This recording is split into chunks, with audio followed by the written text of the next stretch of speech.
je vais dire, tu dérapes, tu dérives, ce personnage, ouais. Et oui, c'est ça, mais bon, facile de déraper à Marseille.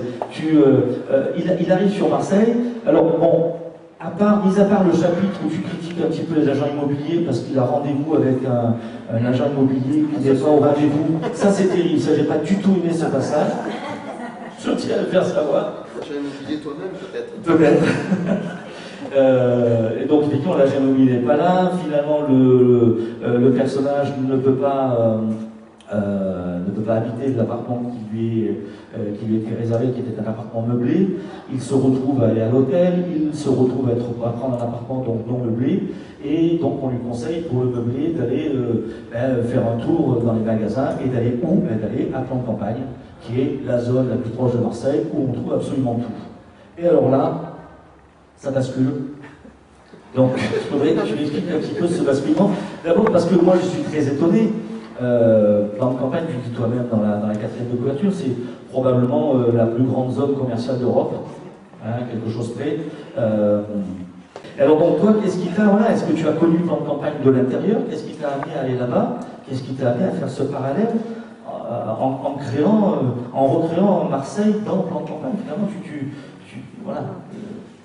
Disons que quand je me suis dit que je devais un peu régler mes comptes avec Marseille après 10 ans, je me suis dit que j'avais peut-être pas forcément envie d'attraper Marseille comme souvent elle est attrapée avec la drogue, des élus, etc., corrompus. Enfin, en gros, tout le roman noir qui tourne autour de Marseille, parce que c'est une ville qui, je pense que c'est un vrai terreau pour ça. Je pense qu'il y a beaucoup de choses qui ont été écrites dessus, très bien. Donc on se demande, voilà, que faire de plus? Et puis surtout, comme je suis journaliste, c'est bon, je les voyais tous les jours, quoi. C'est pas la peine d'en rajouter une couche, quoi. Donc voilà, on écrit sur ça quand on fait ces métiers-là. Et comme vous le savez sans doute, Dunkerque est à la frontière belge, j'ai quand même pas mal voilà, j'ai quand même d'influence belge en général dans ma façon de voir les choses.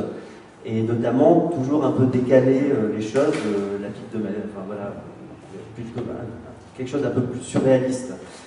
Et quand je suis arrivé, quand j'ai visité Plan de Campagne, on y va tous quand on arrive ici pour aller chercher un truc le dimanche, puisqu'il y a que ça que c'est ouvert, franchement j'ai halluciné, quoi. Je me suis dit putain, je comprends rien à Marseille, mais alors là-bas je comprenais rien non plus, quoi.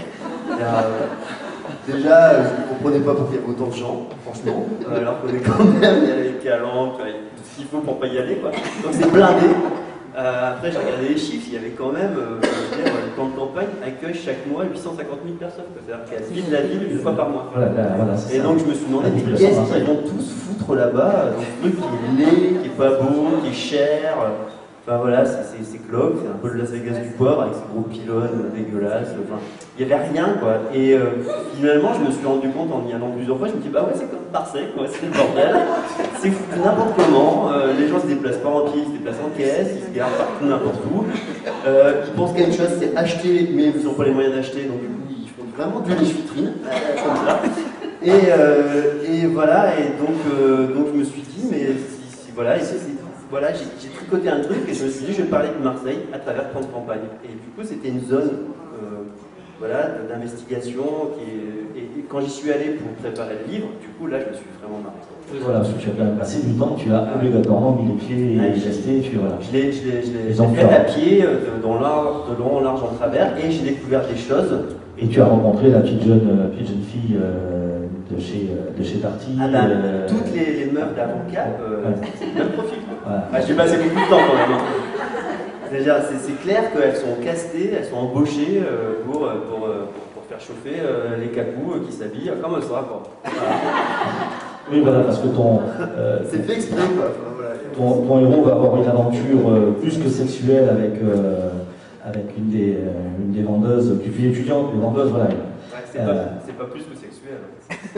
non, si, plus que sexuel parce que. C'est très sexuel. Voilà, c'est très sexuel. C'est pas raconté sexuellement, mais c'est très sexuel parce qu'il y a quand même effectivement. Il y a une espèce de déviance de ce Parisien et qui va s'acharner sur cette pauvre fille. Malgré tout, il le fait pas. très volontairement, ils se laissent embarquer par voilà, tous les gens qui sont... Voilà, alors une des choses aussi, quand on débarque du Nord avec leur ville machin super carré, les trottoirs propres, etc., bon, quand même, ils sont super... comment dire, il y a quelque chose qui est marquant quand on arrive dans le Sud et à Marseille notamment, c'est une forme de sensualité urbaine aussi, qui se traduit aussi chez les gens. C'est-à-dire que les gens ont un rapport au corps qui est complètement différent du reste de la France parce qu'il fait plus chaud, donc les gens font plus attention à eux, ils s'habillent plus, ils se maquillent plus, enfin voilà, ils s'apprêtent plus. Ils ont aussi un rapport plus libéré, je trouve, au corps. Moi, quand j'étais dans le nord de la France, quand il y avait des soirées chez les gens, etc., il n'y a personne qui dansait, tout le monde était au bar en train de picoler. Ici, à 9h, à 9h du soir, il y a un mec qui appuie sur un bouton, tout le monde se met à danser.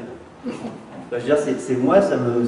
Voilà, et quel que soit le CSP, quel que soit l'âge, enfin, tout le monde, en fait, voilà, il y a un truc qui est libre par rapport au corps. Et je me souviens qu'il y avait Ricciotti, l'architecte du Musem, enfin, bref. Lui, il disait, voilà, Marseille est une ville sauvage et sensuelle. Et je trouvais que c'est, voilà, en contrepartie de la pauvreté, de la saleté, etc., il y a quelque chose aussi de ça qui est assez marquant dans la ville et chez les habitants, c'est-à-dire le fait qu'il n'y ait pas de normes bourgeoises qui soient imposées dans la ville. Du coup, tout le monde fait un peu ce qu'il veut. Et je trouve que les gens, ils sont libres par rapport à ça, et dans leur comportement, dans leur façon d'être, etc. Et quand j'ai décrit son histoire d'amour, de de sexe plutôt d'ailleurs, c'était une façon aussi de montrer que lui arrivait avec des mécanismes de corps, de relations avec des femmes notamment, et qu'en fait il se plantait, quoi, et que c'était pas comme ça que ça se passait. Donc il était un peu con. Et voilà, j'ai voulu le rendre très très con jusqu'au bout. Oui, voilà, parce qu'il se laisse embarquer par toute une bande de gens qui traînent par là-bas, et finalement il veut jouer un petit peu le cacou au milieu des cacous. Il y arrive. Oui, il arrive tout à fait, il arrive totalement, absolument. Il est très très vite intégré, il est très vite indulcif, ça va même plus loin puisque tu fais intervenir même un peu la politique, puisqu'il se retrouve presque en première ligne de manifestation à monter un collectif voilà, pour la non. C'est difficile d'échapper à la politique. Oui, c'est très difficile d'échapper à la politique, mais voilà, donc tu mélanges un peu le sexe, un peu la politique, tout ça avec une écriture qui